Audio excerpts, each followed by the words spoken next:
Quais os temas que o cordel aborda nos dias de hoje? Olha só, o cordel não tem um tema específico, né? Na verdade, qualquer tema pode virar uma literatura de cordel na boca de um bom cordelista e na escrita de um bom cordelista. Mas os temas variam, eles vêm desde lendas, fatos cotidianos. Por exemplo, eu vou dar um exemplo como surge a ideia do cordel. Nos anos de 20 anos de 30, década de 30, por exemplo, havia aquelas questões do Padre Cícero Juazeiro, aquelas questões do Lampião no cangaço, e todo o cangaço, enfim, existia aquela questão, houve a questão do suicídio de Getúlio Vargas. Então isso, qualquer assunto era tema. Por quê? Não tínhamos a propagação massiva do jornal como temos hoje. Então o povo precisava de informação. Carente dessa informação e tendo em mão o cordel, que era uma literatura que se fazia com uma folha de papel em 2 lados dobrado, então aquilo se tornou um veículo de comunicação, o folhetim daquele tempo, o jornal daquele dia, era a tribuna daquele dia, era quando a gente propagava. Tudo era motivo. Aí daí começou -se a escrever também sobre lendas, né, cantigas de roda,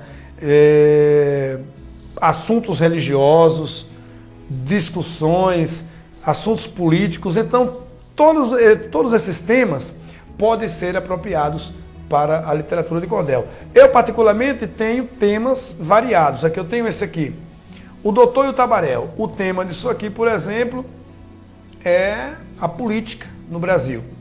O Disco do Paraíba, o tema é o retirante, certo? Aí nós temos mais aqui gracejos, como as mais novas do homem mais ignorante do Brasil, que é o Seu Lunga, que é um mito vivo. Aí nós temos infantis, como o Rei Jumento e a Macaca Prefeita, que é também de nossa autoria. Nós temos temas como o e-mail matador, né, que é a internet, né? Aí deixa eu ver, o amor vivardinado, que é romancismo. Tem até um fato que abrange a história de um pastor que foi enganado numa pregação e ele usava uma tipologia de pregação, que ele tinha sido alcoólatra, e ele usava uma bebida falsa para beber e fazia uma simulação como era a vida dele no passado. E prepararam uma armadilha para esse pastor, ele encheu-se de vaidade, né? Caiu na armadilha e pregou embriagado. Isso virou cordel, o testemunho do pastor que pregou embriagado. Temos também homenagem aos vaqueiros, aqui outro tema, com Mil Peixeiras de Luz, a diferença do pobre para o rico, e assim vai, os temas são dos mais variados, né? E desse tema que você pode falar aqui para os meus amigos internautas? Sobre o tema do pastor que pregou embriagado? Pode ser esse, fica à vontade. Deixa eu ver aqui. Ou pode ser o burrinho também. Não, deixa eu ver aqui, vou mostrar tema desse aí que você pode passar para os meus amigos internautas, e eles refletirem aí um pouco. Por exemplo, diferença custa caro. Esse tema aqui, eu uso muito a linguagem matuta. Por sinal, no Festival Cangalha Cultural em Araci, uma das diretoras lá disse que o nosso trabalho era aconselhável para uso em salas de aula de português, porque tinha uma variação linguística muito característica do Nordeste e era muito boa para poder se usar, né? Aí eu começo ele dizendo assim: vós me seja apreciou que existe diferença entre o certo e o errado, entre saúde e doença, entre o preto e o branco, entre o feio e o bonito, entre o pobre e o rico. O que eu vou falar agora é exato sobre isso. Observe direitinho se eu não tenho razão. O rico, quando se acorda, corre no saco de pão, dando a manteiga de gado, é café para todo lado, é pasta de amendoim, bolacha, torta, pudim, é bolo de aipim, tem maçã, pera, mamão. Come ali pela metade, dá o resto para os cachorros e sem empregado olhar, por descuido um instante, ainda é ignorante e lasca meio mundo de espurro. Enquanto isso, o pobre está se acabando no morro. Acorda às 5h30, pega um buzu lotado, 10 quilômetros engarrafado até chegar no metrô, ainda faz o favor de roubar sua marmita, dizendo que ninguém acredita. Um pé de galinha assado, 2 lascas de jabá e 5 colheres de farinha, que era para a moda almoçar. Então aqui eu mostro a diferença do rico para o pobre, a poesia matuta mesmo, né? É interessante, isso é bom. Eu tenho até essa pergunta para lhe fazer, daqui a pouco eu vou fazer ela. Por que a gente não vê esse trabalho nas escolas? Daqui a pouco, segura aí, daqui a pouco eu vou fazer essa pergunta para você. Mas tem mais uma aqui. Pergunta aí. Existe histórico de que os escritores e os escritos eram não contemporâneos? Sim, existe. Na verdade, a prova de que o cordel realmente vem de vasto tempo, né, de muitos séculos, é um poema do Leandro Gomes de Barros. O Leandro Gomes de Barros, ele foi o homem que trouxe a régua e o compasso para a poesia metrificada, né, o que chamamos de metria. Então, ele, no poema dele, que é muito conhecido por sinal, que é a peleja de Riachão com o Diabo, né, é conhecido popularmente. Ele faz uma menção, né, ao caso e deixa bem claro que ele não vivenciou aquilo, foi uma coisa realmente de outra época, que ele diz: esta peleja que fiz não foi por mim inventada, um velho daquela época ainda tem ela gravada, minha aqui são só as rimas, exceto elas, mais nada. Então ele deixa claro que ele não era contemporâneo do assunto e que o assunto foi passado oralmente, até que ele chegou e pegou essas rimas aqui, é a única coisa que eu possuo, porque a história realmente foi passada de um para outro. Quais os cordelistas que mais se destacaram da história da literatura? Aqui no Brasil? Aqui no Brasil. Aqui no Brasil nós citamos o Leandro Gomes de Barros, como eu disse, foi o pai do cordel no Brasil.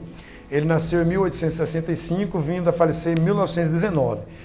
Tem também o João Martins de Ataíde, que foi um que continuou junto com ele, e esse morreu em 1959.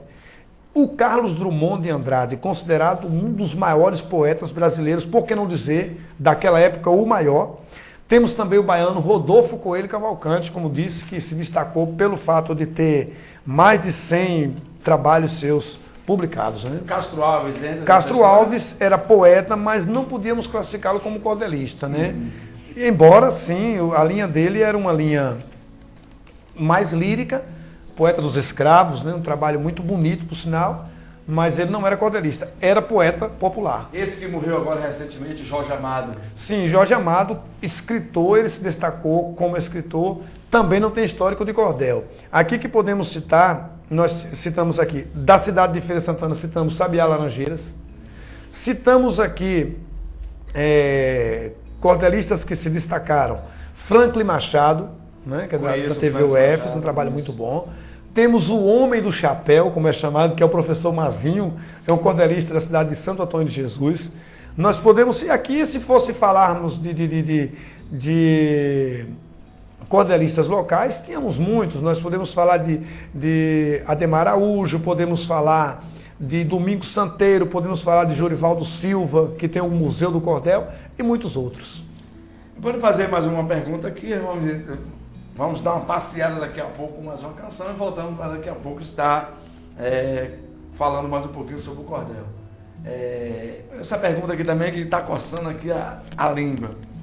Quais as modalidades e versos usadas? Rapaz, são muitas, né? O cordel, como eu disse, ele tem uma gama muito grande para se escrevê-la, não há limites.